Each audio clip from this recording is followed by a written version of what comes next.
All right, we are back with the Experience Podcast, guys. Welcome back. Can't thank you enough for listening in today. I have an incredible guest that I cannot wait for you guys to hear some of the things he's going to talk about and share and the passion that he has. And I hope that it will resonate with you. Today, my guest is Jason Phillips. Jason, thank you so much for coming on the Experience today. Dude, it's truly my pleasure. I appreciate you having me on, man. That's any opportunity we have just to connect and to pay it forward and to hopefully, if one person hears this and we add value, then, we're doing it right, man. So I'm honored and I appreciate you for having me on.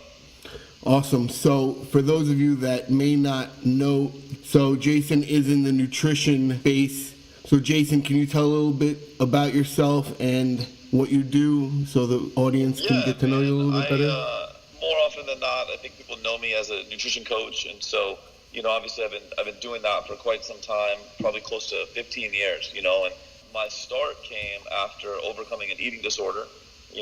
Definitely a very low point in my life, but when you overcome something so impactful like that, and you have to make such radical changes in your lifestyle, it really impacts you, and so.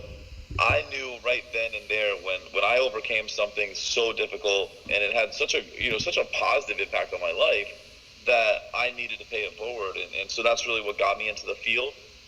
Here we are 15 years later. I've been very fortunate to have, some success in the space and to connect with a lot of really amazing people. And now, we've opened up an education platform called the Nutritional Coaching Institute, where we are able to educate other people that want to get in the space and that want to create impact and that want to do it properly. So it's it's an amazing ride, and I'm humbled and honored every day just to connect with individuals.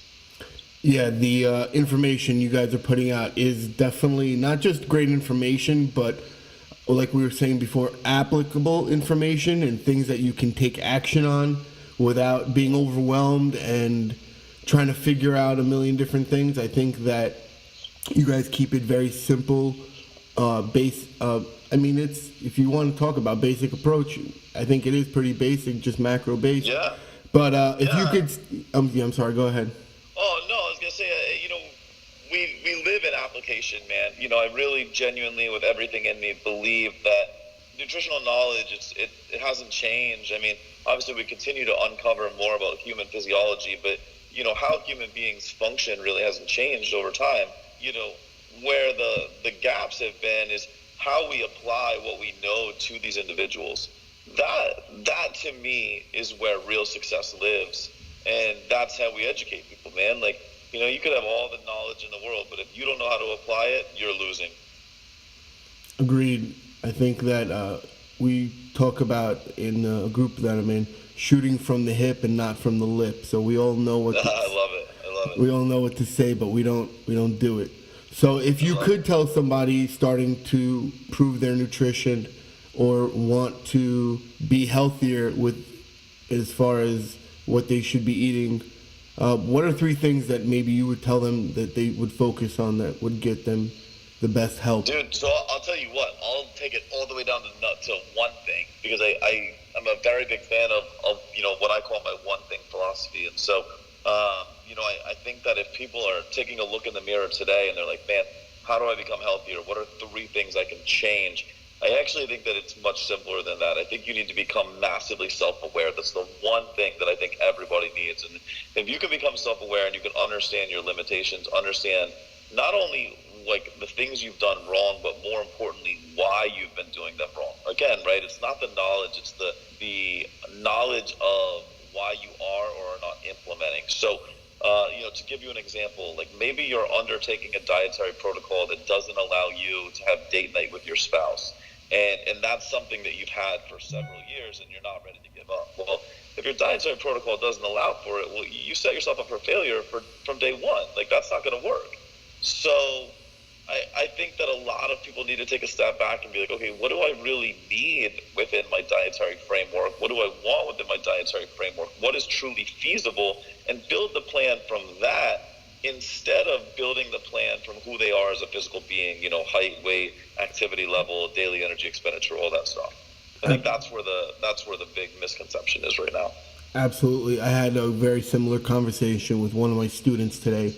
Is she was telling me how she's going keto, and so I wanted, I asked if she could show me her food log, and you know, there was carbs in there, and in their keto process, there's a cheat day. I'm like, well, look, here's the deal. First, I'm not knocking a ketogenic diet. It works for some people. But I asked her, in the long term, I mean, she's got 4 kids at home. They're not going to be eating keto. Like in the long term, is this going to be what's going to work for you? And right. if that's not it, then why go through another painful, go on a diet, crash diet, starve yourself, or limit yourself? Like, you're never going to eat pizza again? Come on. Yeah, exactly, dude. And anyone that has ever heard me before knows if you told me I had to have a diet without pizza, like, you know where I'd tell you to go. It wouldn't be a nice place. Well, that's, you got to know. You got to know yourself. You got to know what you need within your dietary framework. You got to know what keeps it sustainable. There's so many pieces, and there's no one size fits all. And I think that's where everybody gets confused. It's got to be something that allows you to be the human being that you desire to be, and then go from there. Yeah, I think that just the society with, this diet, that diet, intermittent fasting, Atkins, no carbs, this, you get so confused into what is best for you. And like you said, each person is individual, and what's going to be best for you is not going to be best for me, or so on and so forth. Amen. Completely agree with that. So what do you think usually stops people from being consistent as far as getting back on track with losing their goal? Because I know that you touch a lot on reverse dieting and undoing metabolic damage. Yeah. Could you talk a little bit about that? I think like the biggest thing holding people back is patience. I think that we live in Western culture where people are talking about, 6-week shred or 8-week shred or even 12-week shred, and it's like, great, like, assuming all things normal, a lot of people can make significant, change in 6, 8, 12 weeks. But the reality is, you got to take a look at what I said first there. I said, assuming all things normal. 99% of the time, things are not normal. You've tried some cleanses, you've tried some diets, you've tried some crazy tactic that you read about on the internet that, you thought might work. And so that changes where you're at today from a physiology standpoint. It changes it changes your hormonal levels, it changes your metabolism. And so, when you now undertake a dietary protocol that is meant to create results in 8 weeks, you might already be in such a damaged position that you might need 8 weeks just to fix yourself before you can even undertake some sort of, quicker fat loss or rapid fat loss type program. So I just think, man, like Western culture is, we all want things and we all want them yesterday. And I think that if we learn to be a little more patient, do things our own way, but in a sustainable way, I think that a lot of problems in Western culture would go away. Yeah, well, good luck with that. And that's the thing, right? I mean, and I tell everybody this, I've been very fortunate because we've been able to build a really good business, but what I'm selling is not sexy. Like, what I'm telling people is not sexy. I'm telling you, hey, the guy down the street is promising you, which he's basically playing off your inability to ask for your money back, but he's promising you results back, money guaranteed. He'll get you shredded in 6 weeks, and I'm telling you, hey man, in 6 weeks you might make no progress at all, but I promise you, in the long run, you're going to be healthier. What he's saying sells a lot more, but what I'm saying tends to work a lot more. So it's definitely a hard sell, man, but fortunately I'm not in the sales game. I'm in the creating results and adding value game, and I live in that through and through and through.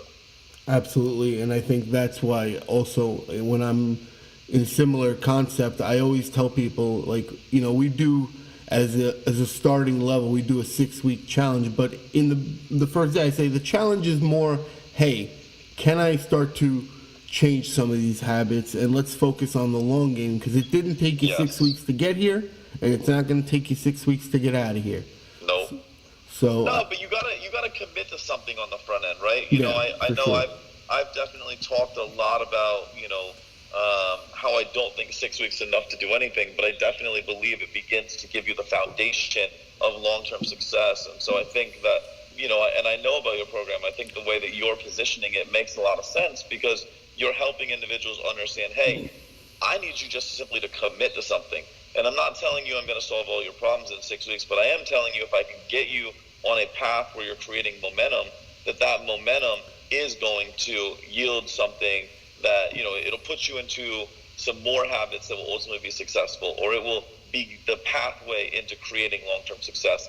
And that I'm totally okay with. Yeah, absolutely. And that, I think, is not just the best approach, but the healthiest approach for the coach, the business, the student, because that's how, you're going to retain customers if you're keeping them longer, A, and B, you're going to create better relationships. And that's really, I think, completely agree, dude. more it's always important. Relationships, man. Like, at the end of the day, I tell my business coaching clients, you're not selling fat loss, you're not selling fitness, you're not selling food, you're selling human connection at the end of the day. That's really what you're selling. And hey, you're not going to always connect with everyone. You may want to help everyone, but you may not be able to connect with everyone, and sometimes you got to let a few loose. Yep, I completely agree with you there, man. So, wanted to ask you, how do you feel like the impact that you're creating outside of your family and friends impacts your family and friends? I think that I'm very clear on the fact that I'm trying to have a legacy in this world, right? And my legacy will be defined by, right now I think we live in this world where I say we live in a world of repair, not optimization. If in 20 years the world is living in a world of optimization instead of repair, then what I'll have done is fantastic. And our vehicle of getting there is providing proper nutritional knowledge, which means my kids, my family, my friends will continue to live in an environment that gets healthier, that has healthier options served to them, that has more knowledge coming at them, that has less pressures for negativity around them. And so my impact is just to go out and to live that legacy. And if the legacy I have in my head comes to fruition, then I think everybody, not just my circle, but everybody will be able to benefit. Agreed, because I benefit from all your information on a daily basis, sir. So keep it up. I appreciate that, too. Yeah, and I think that anybody, if you guys are, you're listening, you should be definitely following Jason, because not just for nutrition, but the mindset that he has and portrays, I think a lot of people can relate to, because he posted a video about his speech at Fitness Business Summit a few weeks ago, where somebody asked you, had you prepared it, and you were raw, you were real, you were like, nah, this is like, I just went and did it, right? Yeah, I mean, that's the truth, right? I don't ever want to tell a lie, like, on public stuff. And the reality is really simple, man. I mean, when I go on stage, it's not to, and again, I'm super transparent in the sense, I don't think I deliver anything nutritionally of value that is like, oh my God, you need to come see me speak because you can't find that online. Like, no, you can find virtually everything you need online. But if you come and you see me, I'm going to remind you that what you're doing is probably living in the clouds, and you probably need to start working in the dirt, right? It's such a Gary Vaynerchuk reference, but so many people, right, they want to play in the clouds, and they're so afraid to get their hands dirty and live in the dirt and do the real work. And it's like, no, come back, be you, do things the way you want. Stop giving into the pressures of society. Stop being who the world tells you you're supposed to be, and be who you want to be. Like, that's what it comes down to, man. Like, everybody told me my business wasn't even buildable or scalable, and I was like, okay, cool. Well, I know that I can at least help a few people, so let me try it. And, sure enough, here we are. And it's always been on my own volition, and I believe that's so important. Yeah, and I really believe, actually, that's why that'll really play into your legacy in this field, because we talked about it earlier. There's so many people in the space of fitness. There's so many people in the space of nutrition, of podcasting, but it's the ones that stand out, like yourself, that because you're so blunt or straightforward, however you want to say it. Yeah, I think that. Yeah. So I definitely, exactly. You don't hold back, and I think that's what is creating that legacy. I just think And people have to learn to find their own truth, and I think they have to stop being afraid. I have so many parallels in what I do versus what Gary Vaynerchuk does, and he's a big inspiration for me, and perhaps that's why I have it. But I was just watching some of his stuff this morning, and he has a whole video on stop caring about what other people think, and I think it's like it's very cliche, and a lot of people are really like we're really nervous and concerned about what other people think. And, the reality is what other people think is never going to move us forward. My own father for the longest time told me it was impossible to make $1 million just doing this internet thing, and that it was pie in the sky, and that it was for all the other, lucky people in the world. And that was my own, that was my dad's own limiting beliefs. But, now, like, I look back and I get to pay it forward to all the other people out there that actually have the self-belief and are afraid to, circumvent the doubt from others. But even to the people that aren't entrepreneurs that want to just lose weight, stop caring what your friends think when you go out to dinner and you don't order a drink. Like, I get that it's not socially, like, quote unquote cool, but like that's not your goals. Your goals are to lose weight. So who cares if it's cool? exactly. We say fighting the resistance, right? It's like That's it, man. There's Like, so much out it's there. crazy to me how Yeah. it's crazy to me how many people are so afraid of that.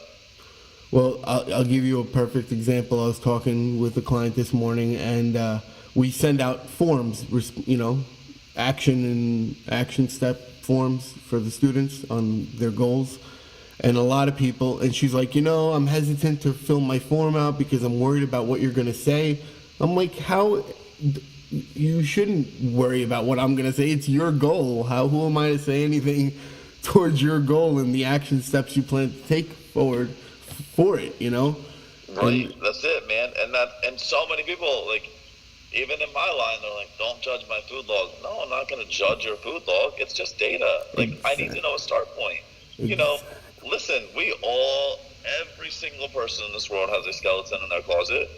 I think that the problem is where we are today, we start defining ourselves by those things. Like, get rid of the emotion. Like, whatever's happened in your life, it's happened. The truth is, it is a fact.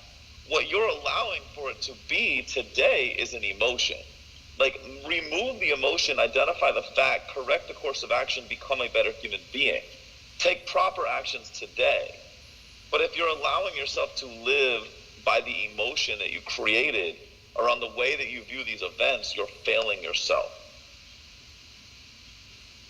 that was some good stuff. That's powerful, and I think that's right on the money because most people are just afraid to fail, or They're so afraid to fail. or they just I love to fail. Yeah. I hope I fail more. Like, because every time you fail, you get better.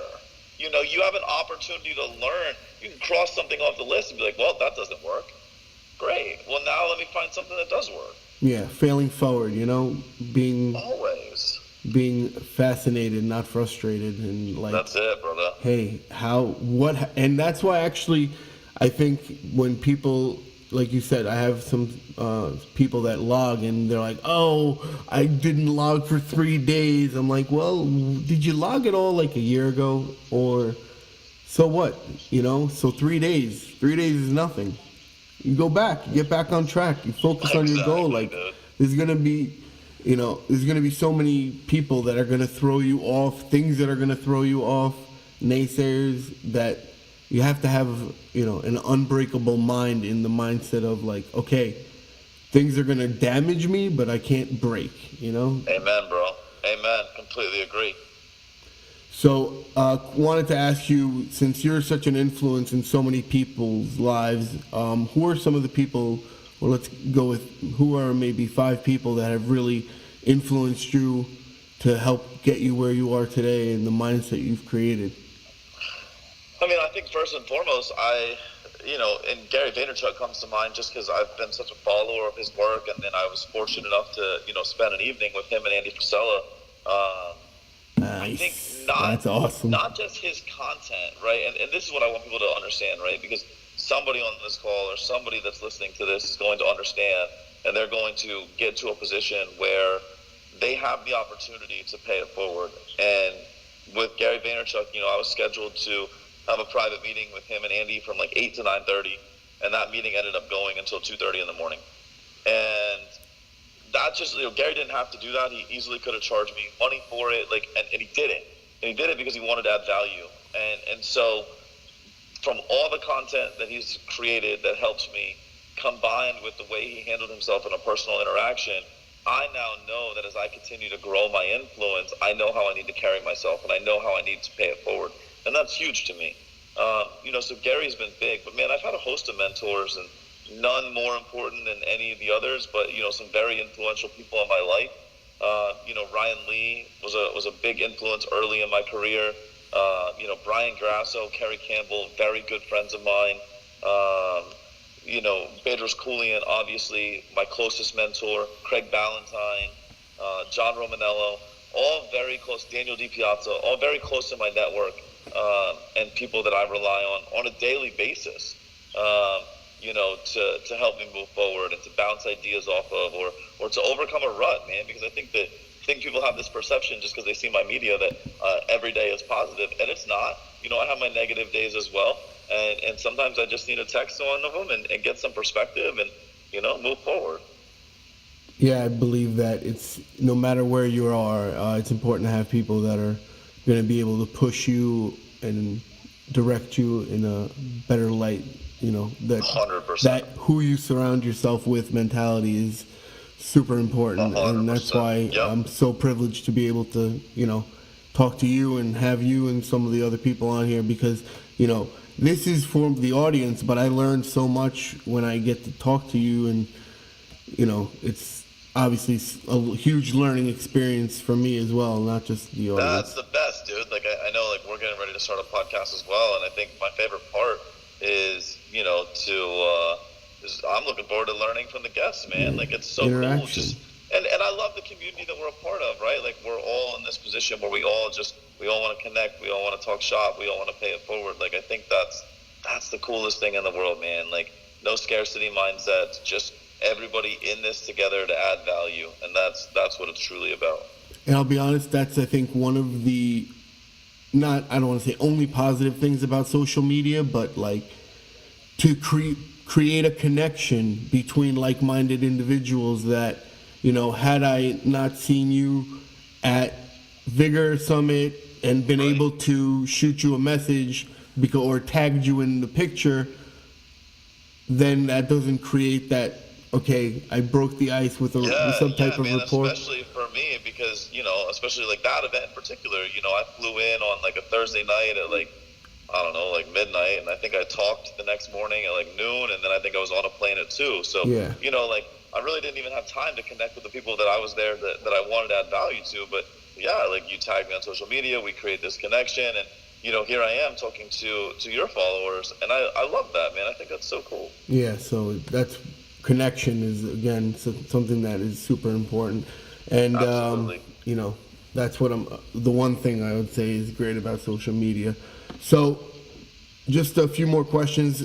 I wanted to ask, what would be some of the things that you have lined up? Maybe tell people about what NCI does and how they could maybe get information on that.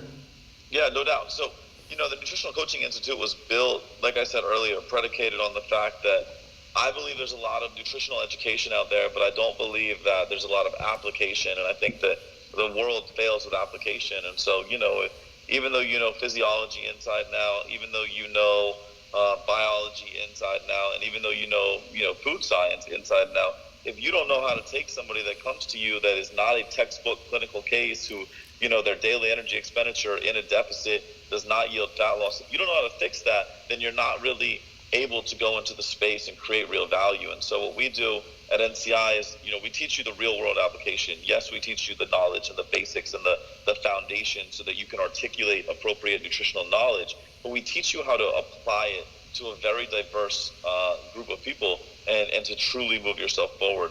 And that's where I think that we've bridged the gap, man. I think that, again, going back to the whole legacy piece, over the next 10 years, I think you're going to see so many people come through NCI, and you're going to see them really crush it because they're learning the application.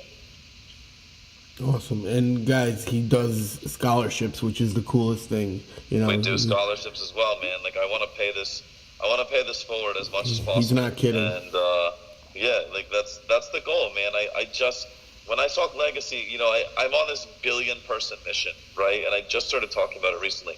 But I realized one day sitting down, I started looking at numbers.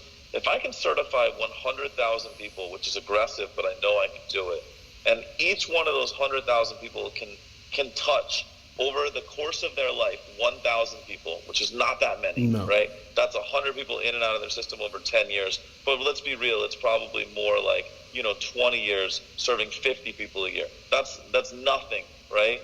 Then the reality is we will have indirectly touched 1 billion people in this world and positively impacted 1 billion people. That's cool. That's legacy. That's the shit that I'm after in my life. That's awesome. And that's really, when you talk about clarity, you just gave such a clear goal that I think people can understand, hey, you got to think big if you want big things to happen. No doubt. Awesome. Yeah. Well, I mean, what else can I answer for you, brother? No, so really just where can people find you? How can they maybe find the website? And oh, dude, anybody, I'm fired up. I'm like, man, everybody needs to come out right now. The truth is, man, anybody can reach out to me anytime. I think that you'll corroborate this. I'm very approachable. I do my best to communicate with as many people as I possibly can, and really to answer questions as much as I can. I think that as I was coming up, having people that were giving of their time really helped me, and I want to pay that back. So, for everyone out there, man, my social, it's just my name on Facebook, Jason Phillips. On Instagram, it's Jason Phillips _IN3. And then, our company, if you want to check out our coaching services, it's in3nutrition.com. And obviously, if you want to come through and you want to be part of my billion-person mission, it's ncicertifications.com. And that's that, man. I'm ready to do this with each and every one person out there that truly wants to add impact, that wants to add value, that really wants to change this world for the right reasons, man. Like let's get in this together and let's do it. Absolutely, and that's why I brought you on the experience today, because you are definitely making a major impact. Guys, I appreciate you, brother. I really appreciate that.